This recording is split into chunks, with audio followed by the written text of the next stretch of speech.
Two stadiums, 3 test matches, and a biosecure environment, and cricket is finally set to make a comeback 4 months after cricket and pretty much everything else was cancelled due to the coronavirus pandemic. But now, with nearly 3 lakh cases and almost 2,000 new positive cases every day, how exactly is England planning to pull off this test series against West Indies that's slated to start on the 8th of July? Well, I'm going to try to answer some of those questions in this spotlight. So I'm going to start with the when and the where. Well, the series opener is going to be at the Rose Bowl on the 8th of July, after which the teams then move to Old Trafford. That will then host the remaining 2 test matches of the series that start on the 16th of July and then the 24th of July. While the test series itself lasts just 3 weeks, the West Indies team will actually be in England for a stretch of 7 weeks, including 4 weeks before the series opener. They land in England on the 9th of June after undergoing coronavirus tests back home, and of course they will be taking a charter flight in, after which they will go straight to Old Trafford, which will be their base for the next 3 weeks, where they will of course undergo quarantine and then also start training for the series. 1 week before the series is when they travel then to the Rose Bowl. And then of course there is the who of the series. Who is going to be part of the squads that play the series? West Indies have announced a 14-man squad and 11 reserves. England have named a solid 55-man training squad, most of who have already started training a couple of weeks back. From this, they are expected to cut down and name a squad of 30 players who will then stay together and be part of the West Indies series.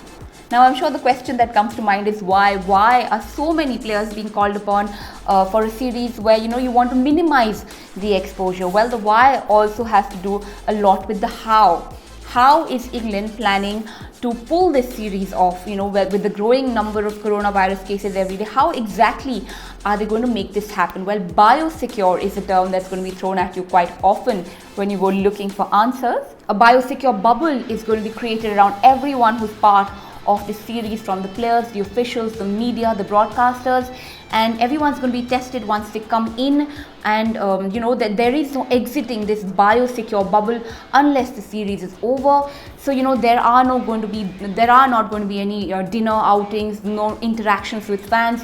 It's just going to be hotel, training, match, and back to the hotel. In fact, the 2 venues that have been selected for this series, the Rose Bowl and also Old Trafford, have been picked because both have a hotel on site or nearby where the players and everybody else who's working on this series can stay, so as to reduce or almost eliminate any interaction with the outside world, and therefore eliminate any risk of contamination. Now, the grounds itself will also be split into 2 zones.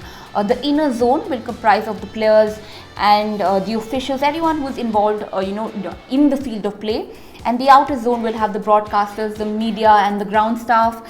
And in fact, even movement between the 2 zones is not going to be allowed. All players and of course anyone else working on the series is going to be regularly tested through the next few weeks. And of course anyone showing any symptoms will be isolated.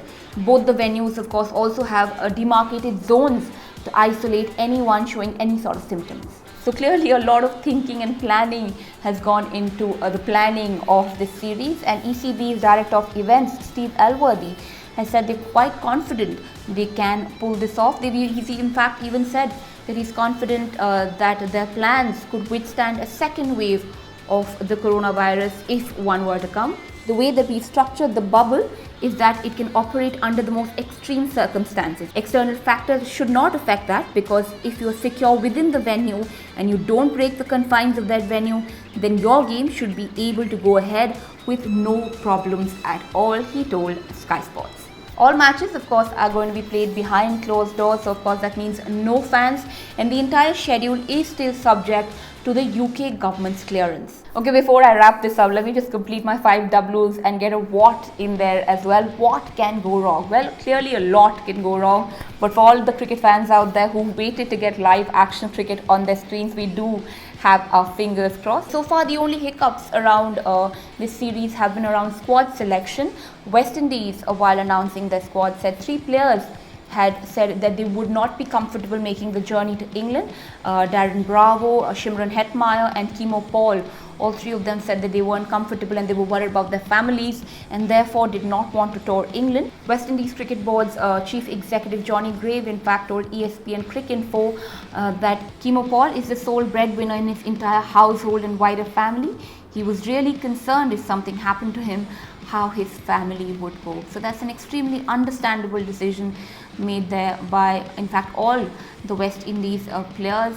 In the England squad also, there is that one doubt. Skipper Joe Root has said that he might miss the series opener to be there with his wife for the birth of their second child. Now, how exactly does that work out in that whole bio bubble scenario? Does he need to go through quarantine before coming back, because then by then the series is going to be over? So there are a few questions around that will develop, and there will be decisions on that in the next week, and then I'll probably talk to you about it in the next Spotlight.